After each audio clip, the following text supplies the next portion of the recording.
Ours is a water world, from salty seas to freshwater lakes, from the ice caps to the rainforests, from crystal aquifers to the rivers that flow through our veins. Water makes up 70% of the Earth's surface. Who would have guessed that one of the most plentiful things on Earth would suddenly become one of the most valuable? In the new millennium, water and the ecosystems which depend upon it are under siege. This crisis is being played out vividly in our wetlands. South Florida contains some of the most famous wetlands on Earth. Most folks know about the eastern Everglades, made up of a national park and water conservation areas which encompass a sea of grass stretching as far as the eye can see.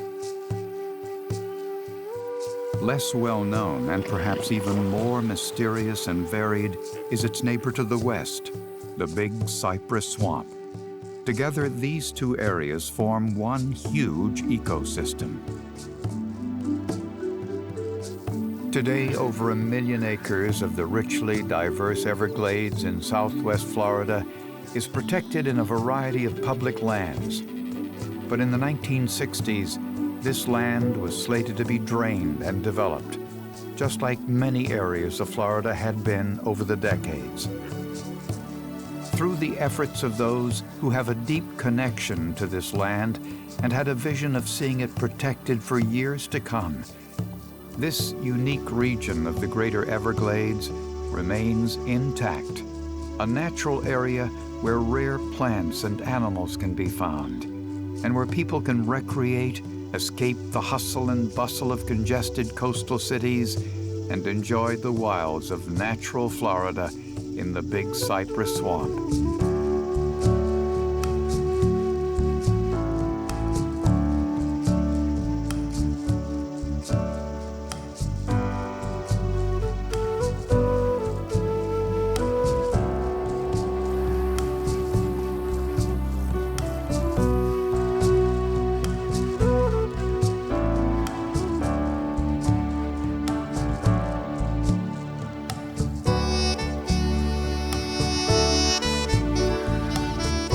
Big Cypress itself is a jigsaw of wildlife refuges, parks, and sanctuaries, recreational areas, private camps, and Native American communities.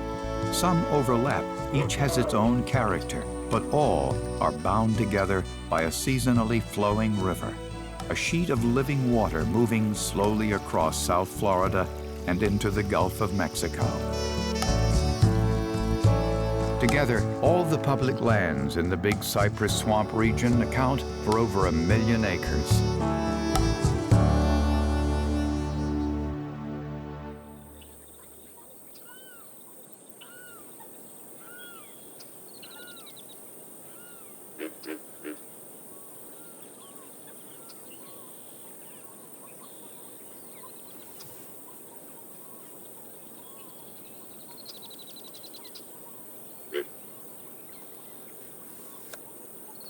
One of the main reasons I started in my black and white photography is when my son was killed in an automobile accident.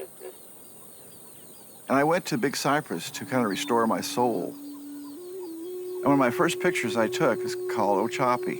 It was taken over this great prairie with cabbage palms and great thundering sky. I didn't realize at the time the whole foreground was cattails, but I thought it was sawgrass. The photograph became an emblem of Big Cypress. But to Butcher's surprise, it also contained some important clues about the ecosystem, about what's right with it, as well as what's wrong.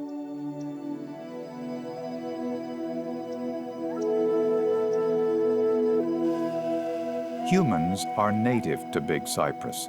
We've been here for thousands of years. The earliest people settled in the 10,000 islands. They dined on the local fish, scallops, oysters. They tossed aside the shells, forming middens, which are still in evidence today. By the 1500s, Spanish conquistadors and English explorers arrived on a feverish quest for gold. for the most part, they were disappointed. No treasure, no mythic fountains. In short, they did not stay, nor did they guess that one day water would become almost as precious as gold. Man was just one part of the whole. It wasn't until Florida joined the Union that these wetlands became a destination and a target. And it's not a coincidence that this is where the Seminoles gravitated towards when they had to move south. You know, the U.S. Army soldiers who tromped through, they thought this was, you know, a horrible place. They said it was abominable, a hellhole, you know, a godforsaken swamp that we should leave to the Indians, loathsome and horrible and terrible and impenetrable. But the Indians saw that this was a place that could support life. The last century has not exactly been a model of restraint. The Everglades and Big Cypress and South Florida's natural resources were always seen as a commodity to be exploited, not just by evil, greedy people, but by progressive conservationists, well-meaning people who saw a wasteland. Wetlands were wastelands, and conservation meant the opposite of waste.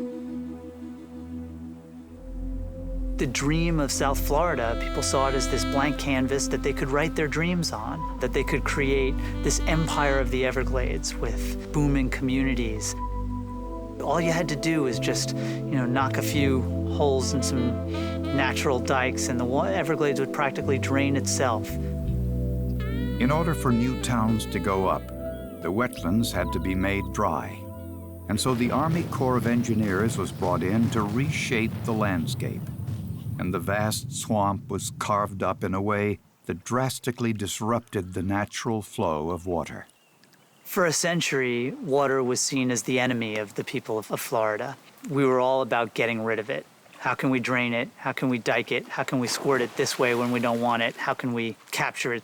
How can we suck it out of the Everglades and out of the aquifers so that we can grow our civilization?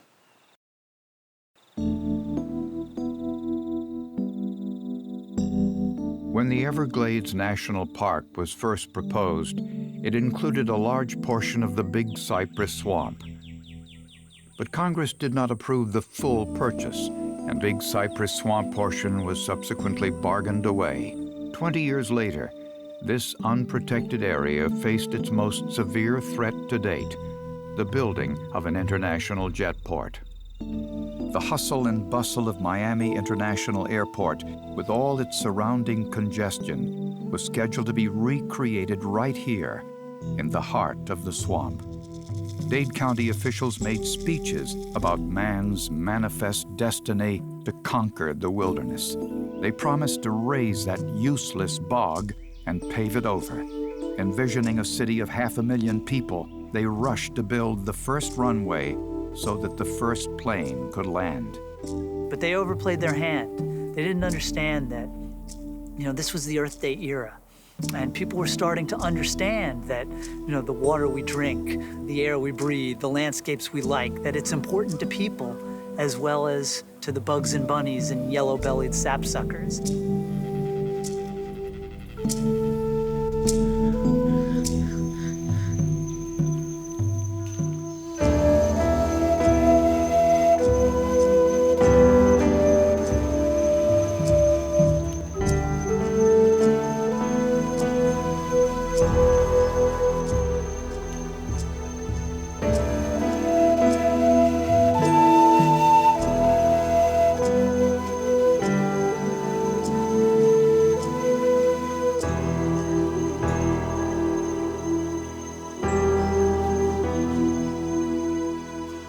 A young television reporter named Joe Browder and rising politician Nathaniel Reed were among those who spearheaded the resistance.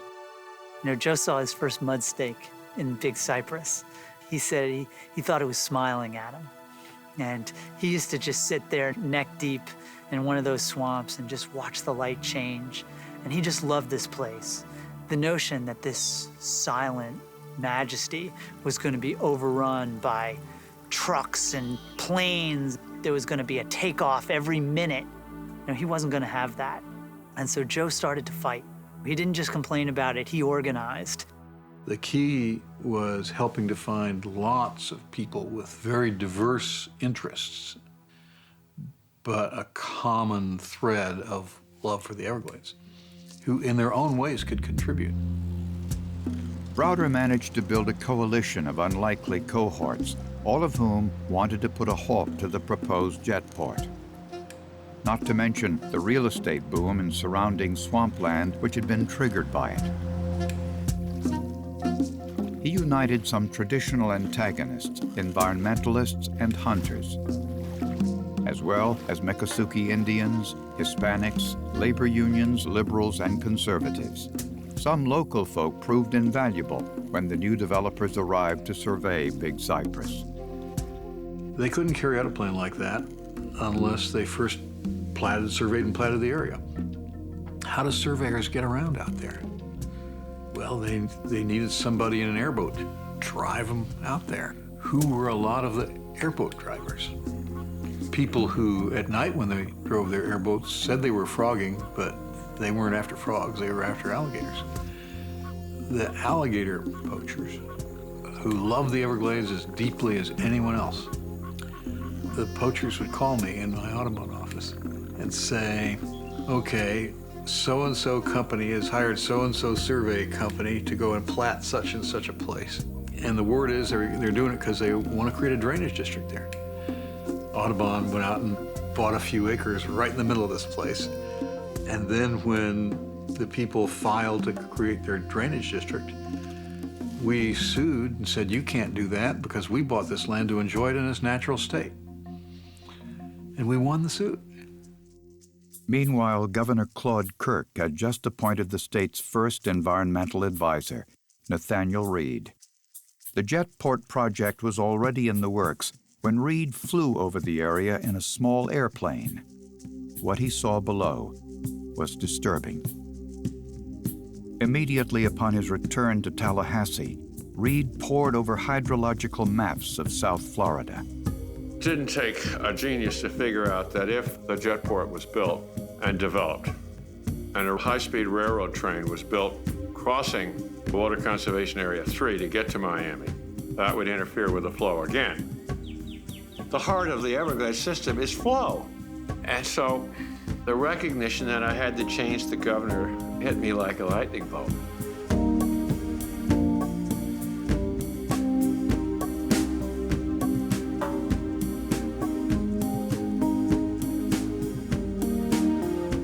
I unfolded on his desk aerial photographs, wonderful drawings that I had prepared showing the flows, and a huge sphere of influence of the potential development around the jetport and a major artery between the jetport and Miami.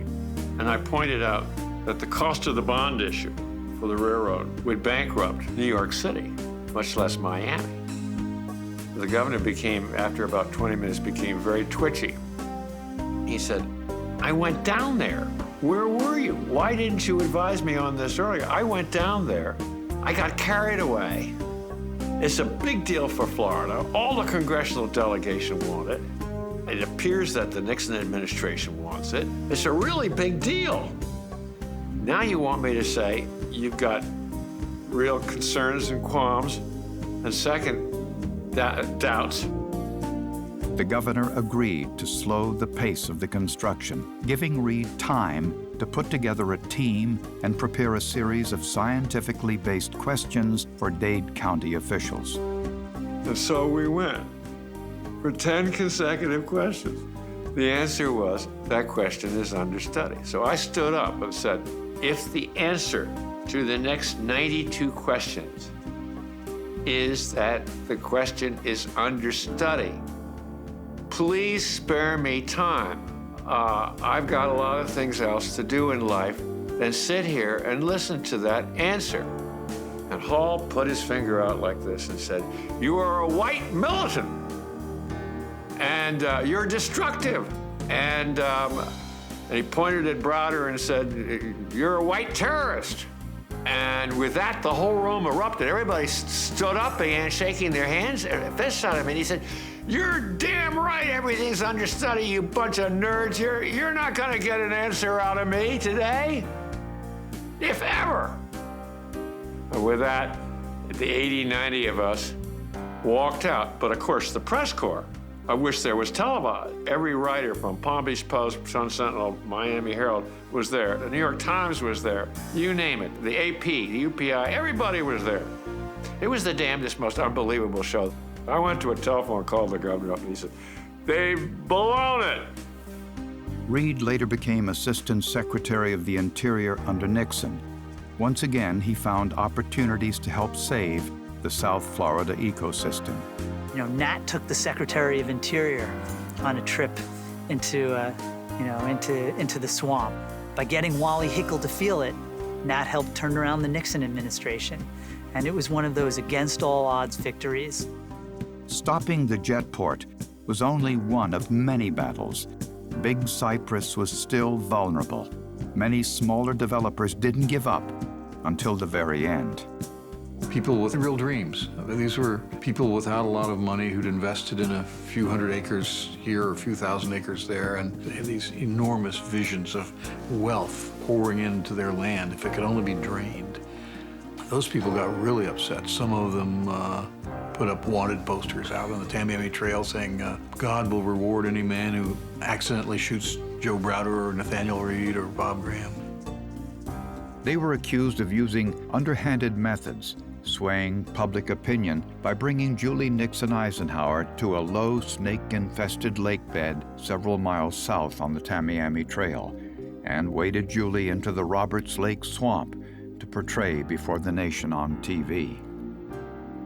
Despite all threats by the people who wanted to drain the swamp, the jetport project was halted. Miles of privately owned lands were obtained to protect the swamp. Through this effort, the Big Cypress National Preserve was born. Otherwise, the green western lands would soon look like the overdeveloped East Coast.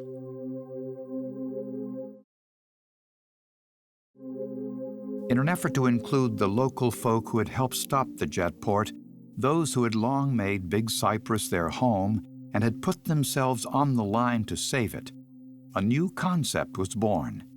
Why not make it a preserve? A place that would protect the natural world from being paved over, but which allowed limited hunting, which made it possible for camp owners to keep their family cabins, which gave the native people the legal right to continue their way of life. There was a growing recognition that a compromise would be better for this unique region rather than losing it altogether. The goal was to protect a vast area of the swamp while continuing to allow for traditional uses that have occurred for decades. And why alienate the very people you may need to stand up for Big Cypress in the future? But was this doable? Would man reconsider his abusive relationship with nature and turn things around? Big Cypress National Preserve was created by Congress in 1974, and it's unique in the fact that it's one of the first national preserves within the National Park Service in the United States. And it came about through a compromise between environmentalists and sportsmen's groups and conservationists who all came to the table recognizing that they needed to protect this area of South Florida to ensure the water flow from the Big Cypress Swamp into the 10,000 Islands in Everglades National Park. This was crucial. The original ecosystem had been vast. It started with the water flowing down the Kissimmee River and into Lake Okeechobee. During the summer storms, the lake would spill over its lower bank in an enormous sheet. This was the beginning of what author Marjorie Stoneman Douglas called the River of Grass. From there, the water would evaporate and form clouds. The winds would blow the clouds west, and the water would return as rain.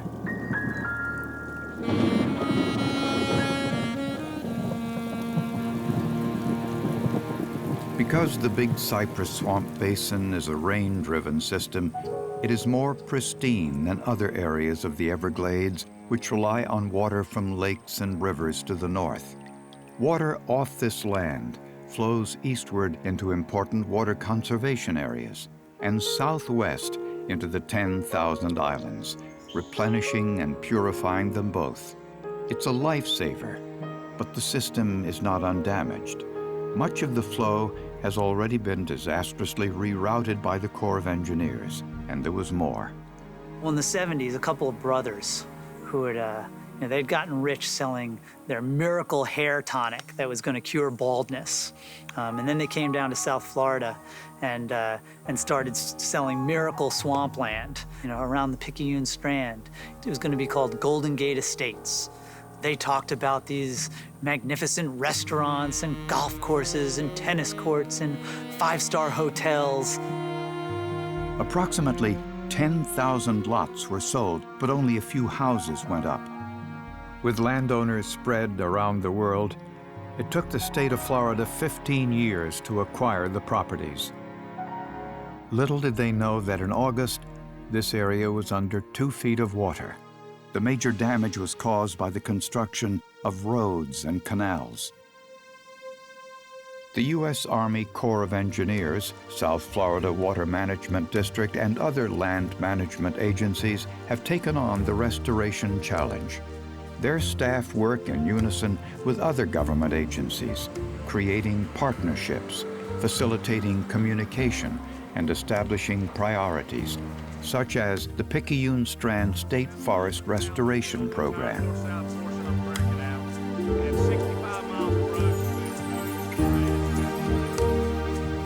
The restoration includes large-scale road removal, filling in the existing canals, and restoring the hydrology to the 10,000 island system. The Picayune Strand restoration efforts will revitalize the nursery areas for the finfish and the shellfish, boosting the economy for recreational and commercial fishermen.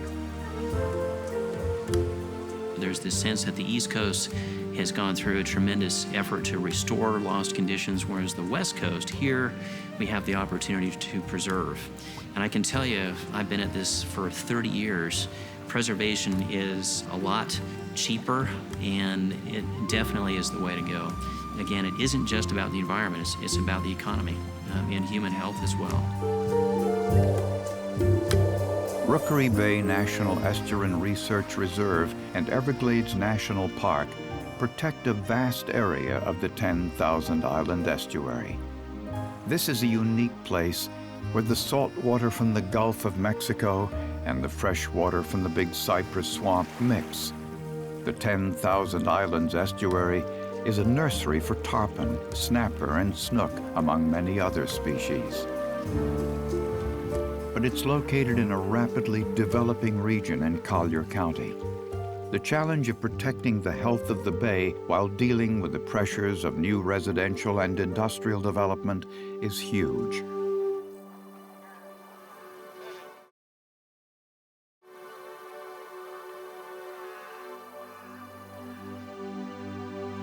The public land managers within the Big Cypress Swamp work together to protect the incredible diversity of plant and animal life within its boundaries.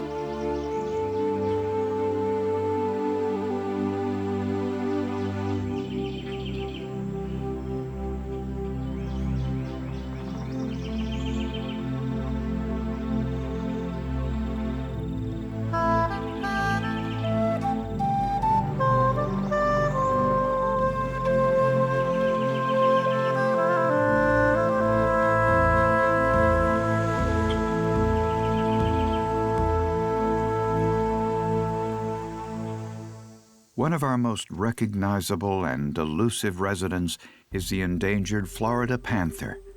These great cats once roamed over the southeastern United States. By the late 1800s, most had been eradicated. People shot them when they preyed upon livestock. But panthers have also been killed off indirectly through loss of habitat by the relentless encroachment of modern civilization.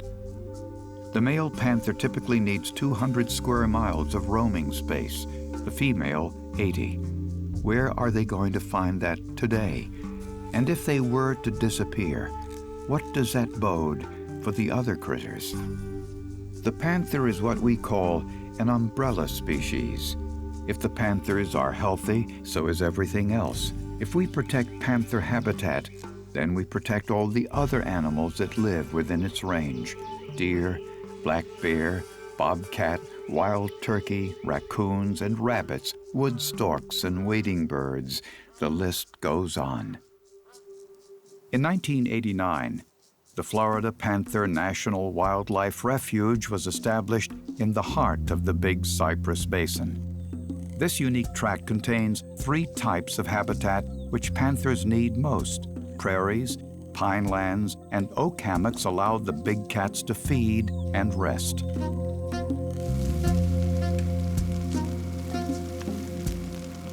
Controlled burning is practiced in this area, as well as on other tracts throughout the Big Cypress Swamp Basin.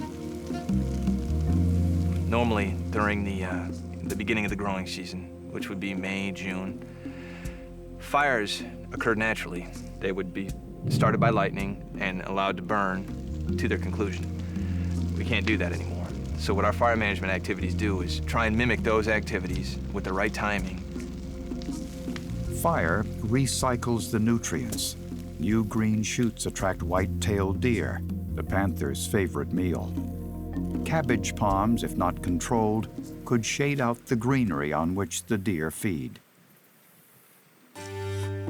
Around the time the Panther Refuge was created, there were only 20 to 30 Florida panthers left in the wild. There were so few left, and they were so isolated, inbreeding had begun to take a toll. Kittens were being born with genetic defects, such as heart problems and immune deficiencies. The population seemed doomed. The solution? Mail-order brides from Texas. 8 healthy female cougars were imported by wildlife agencies. After 2 years of having offspring, these Texas cougars were removed. Within 10 years, the panther population tripled. The offspring are considered Florida panthers and are protected by the Endangered Species Act.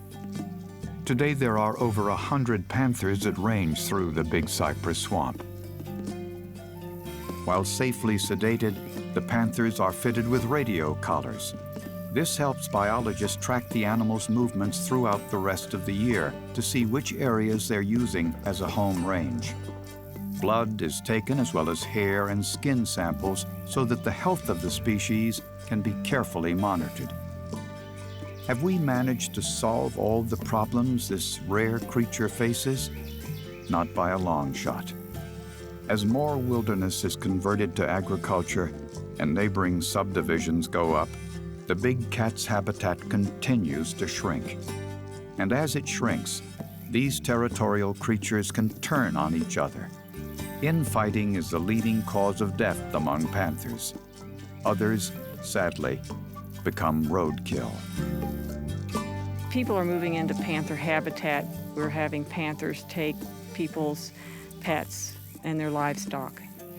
Well, it's something that the people out west that live in the Rocky Mountains and areas out there and in California have learned a long time ago. You can live with a large carnivore. The panther is not the only charismatic inhabitant of Big Cypress. The Fakahatchee Strand is home to 44 kinds of orchids.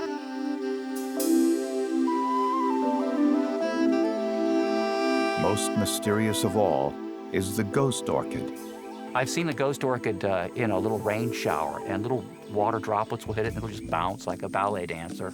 We've seen now about 310 different ghost orchids. Fakahatchee is the orchid capital of the United States. It is the largest strand swamp within the Big Cypress swamp system. Basically, strand swamps are elongated channels or shallow valleys in the limestone that have been eroded over the past 5,000 years. Strand swamps have several features which make it an ideal home for orchids and bromeliads. First, there is the water, a seasonally flowing river. In winter, as the leaves fall from the trees, they sink to the bottom and become peat and muck. During the dry season, the riverbed acts as a sponge, releasing moisture and defending the tropical plants against fire and drought. A canopy overhead provides shelter. This green umbrella holds in the humidity and protects the more delicate plants from frost in the coolest months. It's also a shield against the wind and the sun, which can dry everything out with its UV rays. Most of these plants are called epiphytes, which means they grow on trees without causing any harm. They were brought here by migrating birds from South America and the Caribbean islands. Some plants may have arrived on the winds of hurricanes. There is only one known insect which can pollinate the ghost orchid, the giant sphinx moth. When it hatches, the moth will have a 6-inch wingspan, but its tongue is even longer, which is why some people call it the flying tongue. When the giant sphinx moth flies up to a ghost orchid, it has to ram its head under the anther cap and put its tongue down the long nectar spur of the ghost orchid to get that high-energy sugar reward. It's like jet fuel to fuel them to fly to another flower. As the moth feeds, pollen sticks to its head. When the insect visits another orchid and pokes its head under another cap, the pollen comes off. Bingo! The orchid has been fertilized. Every wild adult orchid you see out there is really a winner of the lottery, because the chances of any one seed surviving are millions to one. Has to land in just the right place for sunlight and temperature and humidity, and it has to land on fungi. An interaction between the orchid seed and this fungi allows both plants to survive.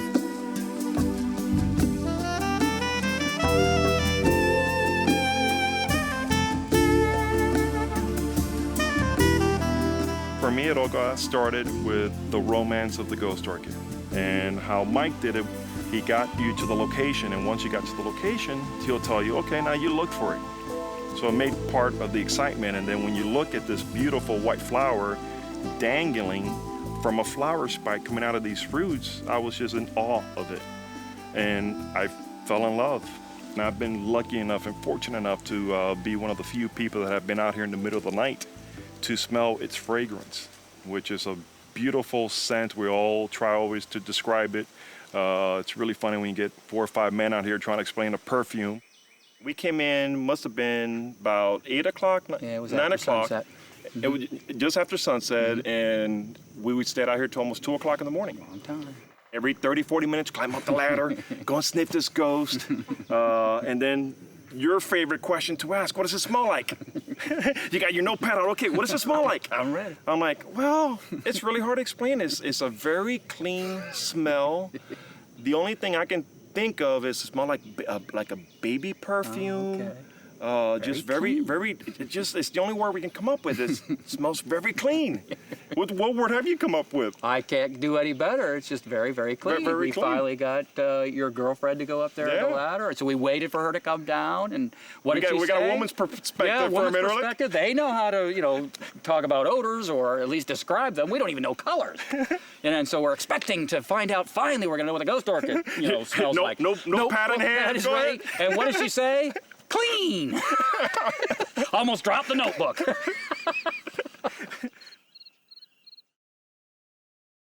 The warm, wet South Florida climate, which allows the ghost orchid to flourish, also has its drawbacks.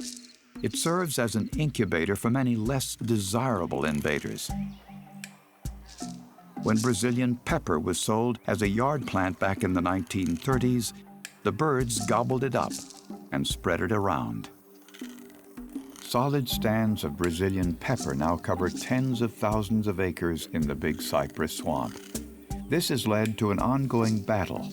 In order to ensure the biological integrity within the Big Cypress swamp, land managers must constantly deal with the intruders.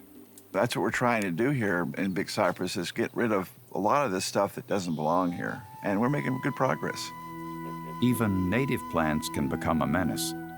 As it turns out, Clyde Butcher's iconic photograph was made possible through the incursion of phosphorus-based fertilizer.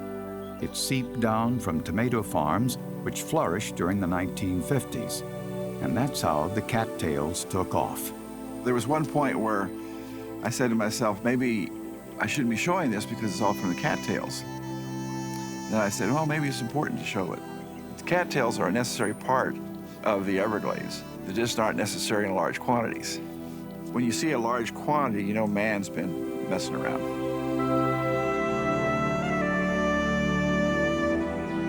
When I'm creating a photograph, I think it's important to create a space so a person can feel like they're there. If you don't have that space, they don't have a connection. And that's what I'm trying to do, is connect people with the Everglades, Big Cypress, Fakahatchee, Corkscrew, all these different places. If they can't feel the connection, how are they going to feel it's important? Whoa. Okay, let's move into this big, nice open area here. Find your spot and hold still right there. Was the water hotter or cooler? Colder. Why? Cooler, you said, Trigger. Why? Stomp right here. It's more shade in here. And who said it got deeper? Why did the water get deeper here? What happened? Because there's bigger trees, so it needs to be deeper. Okay, I want The staff of the Big Cypress National Preserve and their partners in government work in unison to make education a priority. It's not a job that can be done by any one agency or any single organization. We really have to try to engage the mainstream public in this idea of stewardship for the coast. And people can do that through individual actions, they can do it through community involvement, or by volunteering and helping out in a variety of ways. How do you live in panther habitat? And you can do it safely.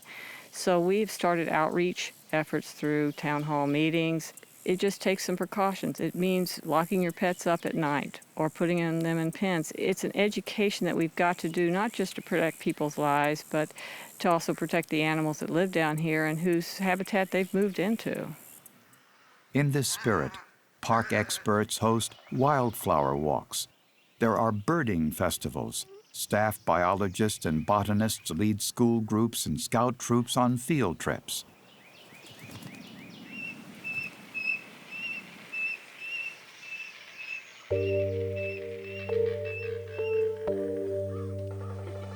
A lot of them have a lot of fears before they come out. They think this is going to be a big, dark, scary, smelly swamp with all kinds of alligators and snakes and scary things. We go in the classroom beforehand to give a program, and that kind of dispels some of those fears. And then once they get out here and step to this spot and look into the swamp and see this clear water and see how beautiful it is, they kind of calm down.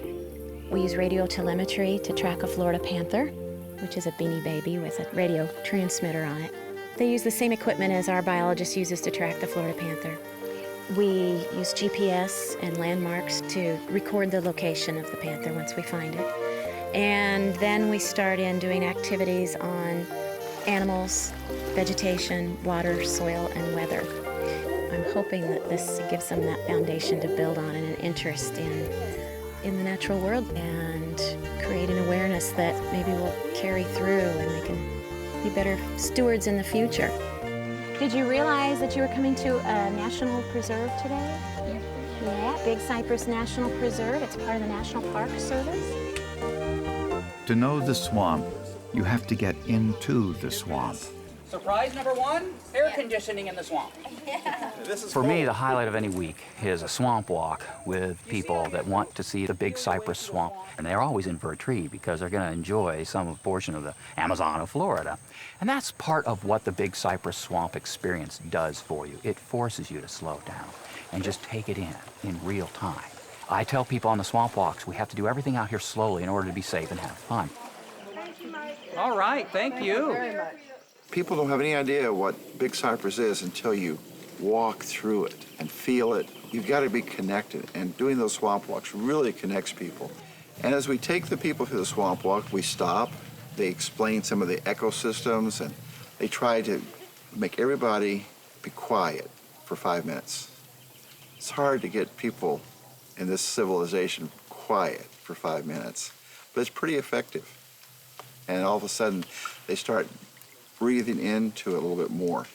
So all of a sudden you hear all kinds of little animals and crickets and frogs and gators and birds, and it'll all come if you just stay quiet. One little boy said, "You know, I learned from this field trip that there's more to just staying inside and watching TV." It's called paraphyte, and it's really important stuff out here in the swamp. In fact, right here where we are, where the water isn't too deep, this is actually going to dry down. Probably about March, April, May. This is going to be really dry.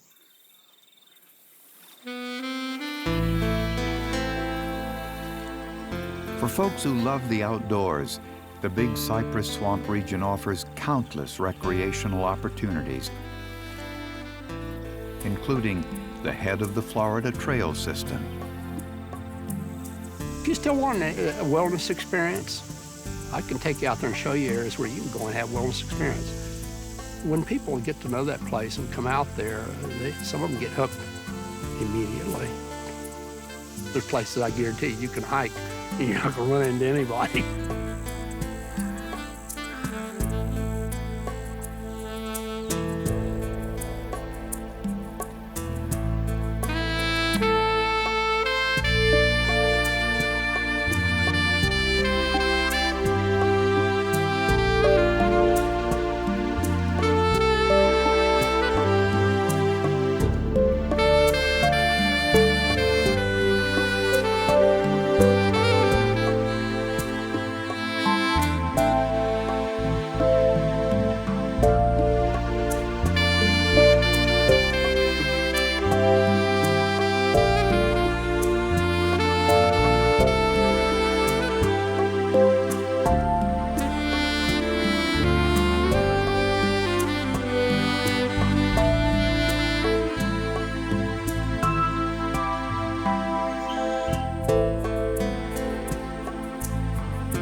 Stephen DeLine and James Haas Cartwright are the longtime co-owners of a hunting cabin on the 3 acres within the preserve.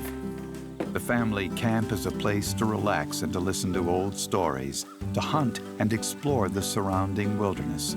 It qualifies as exempt land, and their rights to it are ensured by a congressional mandate, which recognizes that hunters and sportsmen worked alongside conservationists and environmentalists to help create the Big Cypress National Preserve. Hunting and off-road vehicle use are allowed within the preserve. Typically, the hunting season takes place in the fall of the year, and then, of course, turkey hunting takes place in the spring of the year. Off-road vehicles are allowed within Big Cypress National Preserve along a designated backcountry trail network. Recreational use continues to allow for traditional pursuits such as hunting and access to backcountry camping. We also provide for the traditional and customary rights of the Miccosukee and Seminole tribes of Florida. Leroy Henaheho Osceola, a descendant of the famous chief, and his wife Cassandra, are raising their family in Big Cypress. I've been teaching them since they were little. They know how to do certain things. I'm getting ready to teach them how to do the silver now. But they do the carving, and they can build the houses, the chikis, stuff like that. So it's pretty good, because their relatives that live on the reservation, they don't know how to do much. they don't really have any chance to learn because everything's given to them, you know. We're trying to keep our identity strong so outside people don't tell us and come to us and tell us who we are. There's just a handful of us now because everybody like migrated into other areas. Well, I worry about how the kids or the next generations are going to survive, and that's what I think about. That's how we were taught when we were little, and that's how we've always been taught, my grandparents and my fathers and all that. That's what we live by. In addition to being an oil painter, Osceola is also a traditional craftsman. In his gallery on the Tamiami Trail, he creates silver jewelry and wooden sculptures. I do sterling silver jewelry. I used to see the pictures of people wearing them and stuff like that, and my mother had pieces that her father had done, so that's where it gave me the idea to start it up again, because nobody does anything like that anymore. If you see one of the photographs of one of my grandfathers, Chief Osceola, he's wearing them. You can't forget where you come from, so that's, to me, it's part of history, what I'm leaving behind. But I can say these words because I live out here. This is my land. I'm not some foreigner coming here and, you know, making up stuff. That's what my grandfathers told them a long time ago. The cultural and spiritual identity of the Osceola family and other Miccosukee and Seminole people is embedded in the Big Cypress swamp landscape. And they are not the only ones who feel this way. I'm not ashamed to say I love that place. Several of the people that I grew up with and people I came to know, old-timers, felt likewise. Some of them were totally uneducated people. They'd fought in the wars, came back. They had all kinds of mental stress from being in Korea, World War II, and that was their sanctuary. That kept them sane, they said, going out there and just getting away.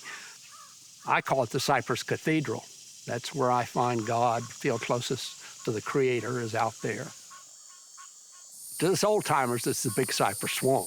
We call this place over here now the Western Everglades.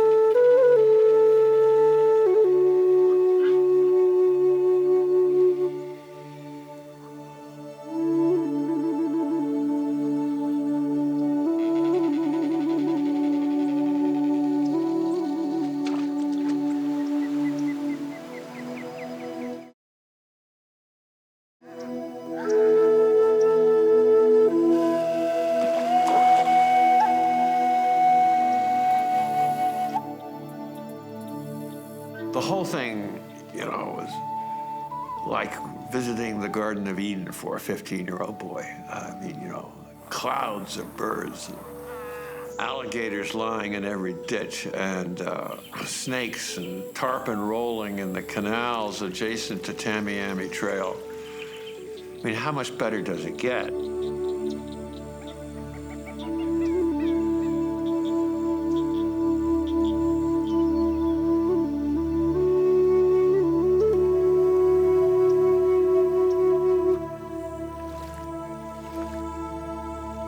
We just couldn't live without going to the Glades, going to the Big Cypress, going to the Bay. It made your heart sing. It enriched us. It made us more than we were. It was great.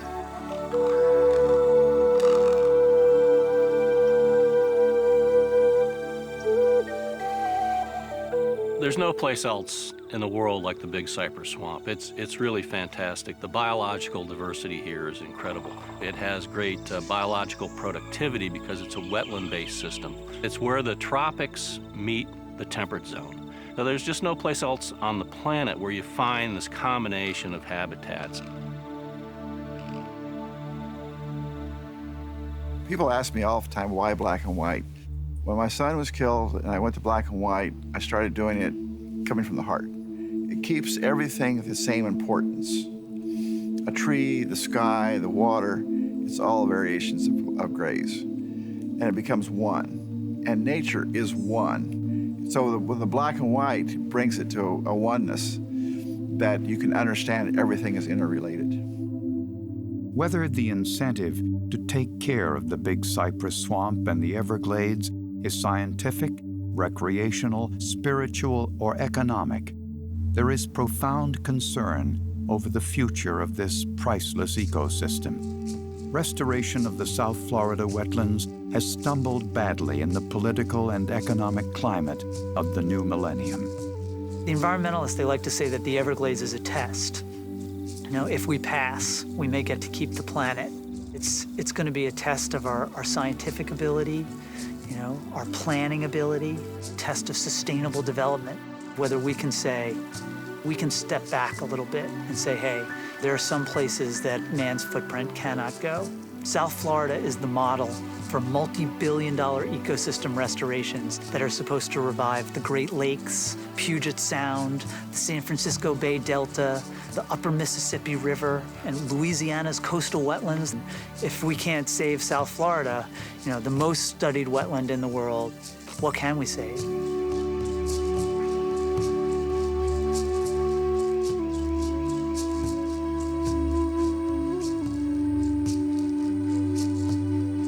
I like to tell people that the world's round. Everything we do, everything everybody else does comes around. We don't act conscientiously to do the right thing. Why are other countries going to do the right thing?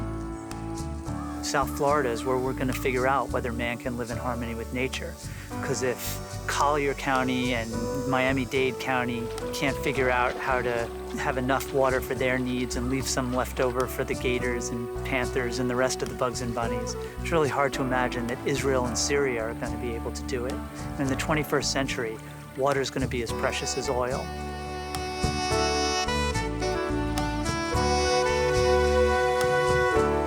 In Collier County, tourism alone is over $1 billion a year. Fishing and boating, for example, $200 million a year coming into this county alone. And when you think about how those industries tie into sustaining the health of these estuaries, they're vitally linked. We can't have a strong economic base in tourism and fishing and boating without having a healthy estuary like Rookery Bay and the Tenasserim Islands.